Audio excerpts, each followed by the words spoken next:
سڵاوتان لەبێت. هەر کاتێک هێرشی وڵاتان بۆ سەرخاکی هەرێمی کوردستان و عێراق دەست پێ بکات، زیاتر وشەی سەروەری بەرگوێمان دەکەوێت.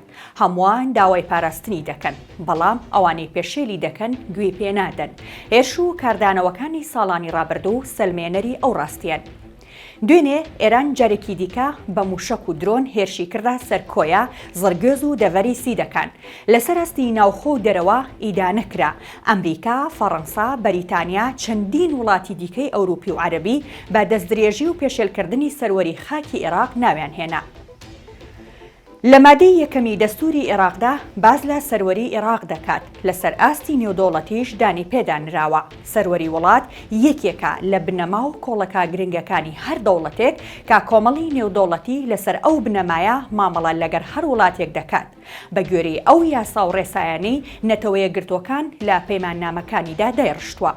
عێراق کە مێژوویەکی قوڵی لە نێو شارستانی ناوچەکە و جیهاندا هەیە، ساڵانێکە دراوسێکانی پێشێلی سەروەریەکەی دەکەن. سەنتەری توێژینەوەی استراتیژی عێراقی راپۆرتێکی لەبارەی قەیرانی سەروەری عێراق بڵاو کردوێتەوە و ئاماژەی بە هۆکارە سەرەکیەکانی نەبوونی سەروەری عێراق کردووە. راپۆرتەکە سەرکردایەتێکی نیشتیمانی فەرمانڕەوا بە گرنگترین خاڵی سەقامگیری سیاسی و پاراستنی سەروەری وڵات و بڕیارە سەرەکیەکانی دادەنێت. بەڵام عێراق لەو ڕۆوەوە لە قەیرانێکی قوڵدایە، ئەوەشی وەک هۆکارێکی ڕیشەی داناوە کە دراوسێکانی بەردەوام دەسوەردان دەکەن و سەروەریەکەی پێشێل دەکەن. راپۆرتەکە جەختیشی کردوێتەوە کە عێراق بووەتە گۆڕەپانێک بۆ یەکلایکردنەوەی ململانیە سیاسیە ناوچەیی و هەرێمیەکان. سەنتەری لێکۆڵینەوەی استراتیژی عێراق بردومانەکانی ئێران و تورکیا لە نێو خاکی هەرێمی کوردستان و دروستکردنی بنکەی سەربازی تورکیا لە ناوچەکانی دوهۆک و مووسڵ بە نمونەی دەسوەردانێکی ڕاستەوخۆ و پێشێلکردنی سەروەری عێراق داناوە. دەڵێت لایەنە سیاسیەکان، حکوومەت، پەرلەمانیش تەنها لە ڕێگەی ڕاگەیەنراوە ئیدانەی ئەو دەستدرێژیانە دەکەن کە دەکرێتە سەرخاکی عێراق.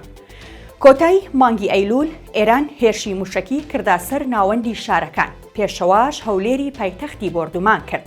کاردانەوەکان زۆر بوون، بەڵام جگە لە ئیدانەکردن هیچ هەنگاوێک نەنرا بۆ ڕێگری لە چەند بارەبوونەوەی. هێرشەکانی دوێنێش بەڵگەی ئەو ڕاستیەن کە نەتوانراوە ڕێگە لە ئێران بگیرێت پێشێلی سەروەری خاکی عێراق و هەرێمی کوردستان بکاتەوە. بە درێژایی ساڵانی ڕابردوو تورکیاش قسووری نەکردووە لە پێشێلکردنی سەروەری خاکی عێراق. با قوڵای 30 کیلۆمەتر سوپاکەی هاتوۆتە نێو خاکی هەرێمی کوردستانەوە، نزیکەی 100 بنکە و خاڵی سەربازی داناوە. ڕۆژانەش فڕۆکە جەنگیەکانی بۆردومانی ناوچە سنووریەکان دەکات. دوایینیان لە گەرمیان بوو، بەڵام تاوەکو ئێستا نەتوانراوە بەری پێ بگیرێت. بەرپرسانی هەرێمی کوردستان نایشارنەوە ئەوان توانای ڕێگریان نییە.